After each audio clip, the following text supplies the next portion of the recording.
Amen. Amen. Sometimes when looking at scripture when preparing for the sermon and I look at commentaries, there's sometimes one word that may stand out because its meaning in Latin or Greek is very interesting, or sometimes, as in the Gospel of John, we find words there that are not found anywhere else in Scripture. And so they're interesting to us because we wonder, why was that word used? What was the author trying to impute? But in today's reading from Acts, there's a word there in English that everybody who's ever been in church or perhaps any other organization will recognize quite quickly. What word do you think that is? Love. No. It's in the first 3 lines.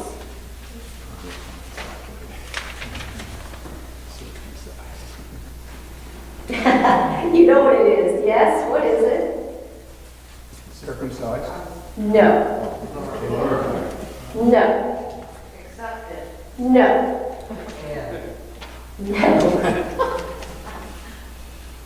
You're running out of words. Gentiles. No. Who said it? Who said criticized? Our good job. Anyone who's ever been in any church knows this word. Anyone who's ever been in any voluntary organization knows this word. Because it's rare that one can do anything in the church, see, Teresa's already smiling because she's thinking about this, or any other voluntary organization without receiving Criticism. criticism. Yes. And why is that? Because someone always maybe has a better idea than the one that's been put forward.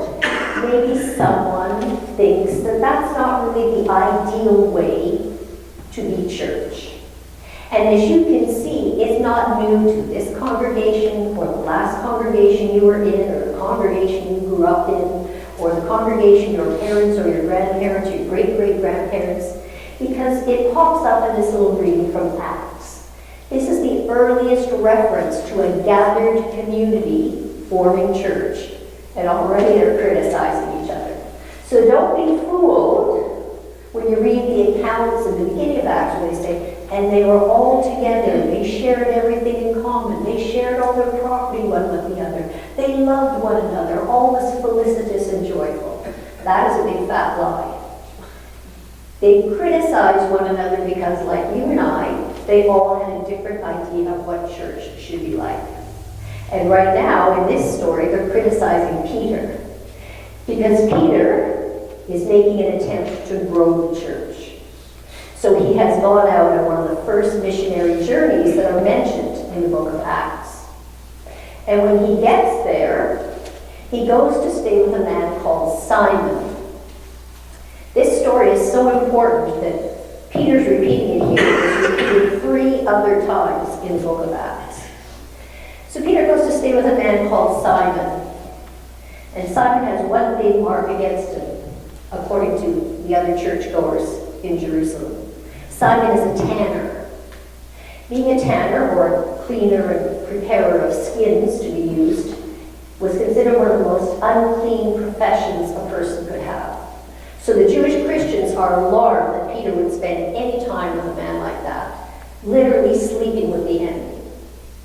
Simon was considered such an outcast that we read in the original story that his house was by the seaside. That's not because he was a wealthy man and could enjoy time by the seaside. It was because the town insisted that people like Simon live as far away from the clean people as possible. So while Simon is hosting Peter, 3 men come to visit him, and he follows them along with others, and they go to visit Cornelius, a name you should all recognize, a Roman centurion. And Peter makes a decision when he sees how godly and devout Cornelius is, to baptize him and his entire family. So when he talks about his household, that means everyone who lived in that house. Slaves, attendants, helpers, relatives, tutors for their children, because that was what the extended Roman family was like. So Peter again is criticized because the Romans were the enemies of the Christian church at that time. And so his community criticizes him, even though Peter says, I remember the Lord saying to us, go out and baptize, grow the church. So the people in Jerusalem want the church to grow, but they only want it to grow in the direction they want it to grow. And we all know, if you are gardeners, that if you can find something in a pot, it can only grow so far. So they wanted to define and confine the church, but they wanted it to grow at the same time. And Peter knew that that just wouldn't work. In fact, in spite of their fears, we know the church did grow. It wasn't the church that collapsed under the weight of Rome, it was the Roman Empire that collapsed. And the Greeks after that, and the Persians after that, the Babylonians, all empires who tried to close down the Christian church failed because the Christian church simply kept growing. So it has managed, despite the fears that are elucidated in this little piece of revelation that we heard today, despite empires, despite leaders, dictators, wars, persecution, famine, perils, fires, we read Scripture, the Christian church has prevailed. Nothing has stopped its growth. Now with fancies and fortunes, the church has waxed, the church has waned, but it continues to stand, despite the fears of those who think, as long as we don't change anything, we should be okay. When I was in seminary, there was a church theologian called Don Prosterski, you might have heard of him, and he wrote a book called Where's a Good Church? And after surveying a number of people, the top 3 things that people back in the 80s and 90s apparently looked for in a good church. Number 1, parking. So we have a tick beside that box. I feel we've got a big parking lot. Number 1 was parking. Number 2 was programming for their children. And number 3 was meaningful and significant engagement and programming in the community. Those were thought to be the 3 things that should cause a church to grow and flourish. We kind of know that's not true, because if I look at churches like St. Paul's Bloor Street or St. James Cathedral, they don't really have any parking, but they seem to be doing okay. But at that time, as the church was looking for answers, he was the guru of the time. So the church waxes, the church wanes.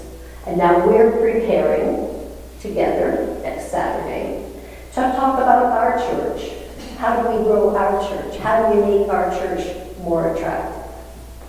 And I want you to consider for a moment what you think is the ideal church. What would your ideal church look like? What's the best this or any other church could be? Would you have a different priest? No. Different organist? Get rid of the choir? Have no music? Go back to hymns, ancient and modern? Maybe bring back the red hymn book? Maybe bring back that little tiny blue one? Go back to the Book of Common Prayer, the old purple book? Would you want to have morning prayer again? Would you like to bring back some people who used to come who aren't here anymore? Would you like to have a church that didn't include some of the people you see sitting here today? Would you like to bring back those dings we used to have during the Eucharistic prayer? Would you like to have incense? Would you like to strip the church of all the decorations and have just a plain, simple service? Would you like preaching every Sunday? How would you like to sit? There's a weird configuration. Maybe you think a better church would have straight pews. Maybe you'd like to go back to the old church. Maybe you'd like to have a completely different liturgy than this one. Maybe you'd like to make up your own. Maybe you'd like to change the hours. As you in your head are planning your ideal church, ask yourself this: would the person next to you agree with those choices? Would your partner, or husband, spouse, or friend in this church say, yes, I like that, I want the same as you? Would people stay if you changed the name, or would they leave? Maybe a different name, different location. How many people do you think you could gather around your ideal of a perfect church, who would agree exactly with you on the liturgy, the priest, the music, the choir, the readings, the length of service, the time of service, the seating, who your church wardens were, what outreach you did? How many people do you think you could gather who would agree exactly with you as to the ideal church?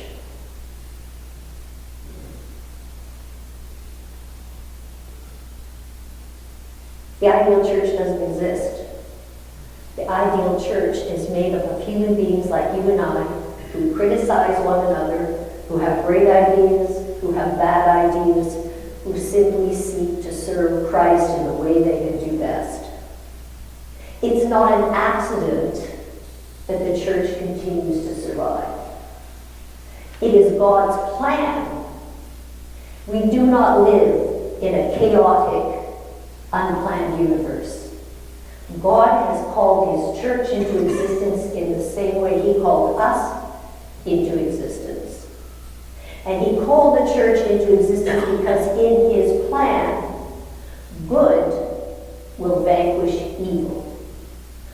Good will have its locus in the hearts of those people who believe in the life and death and resurrection of a Jesus who said, I have only one commandment: love one another. This is how they will know you are my disciples.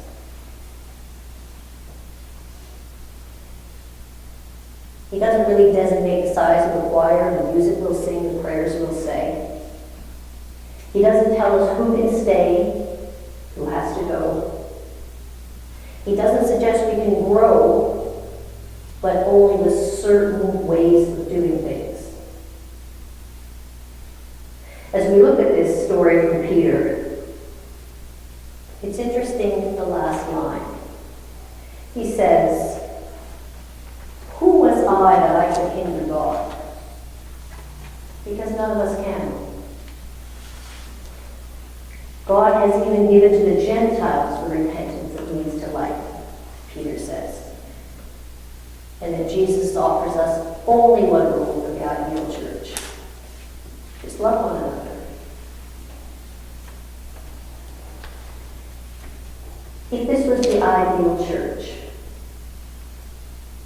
if we are the best church we could be, could a stranger walking into this church know Jesus Christ from what happens here? That's the question we need to ask ourselves.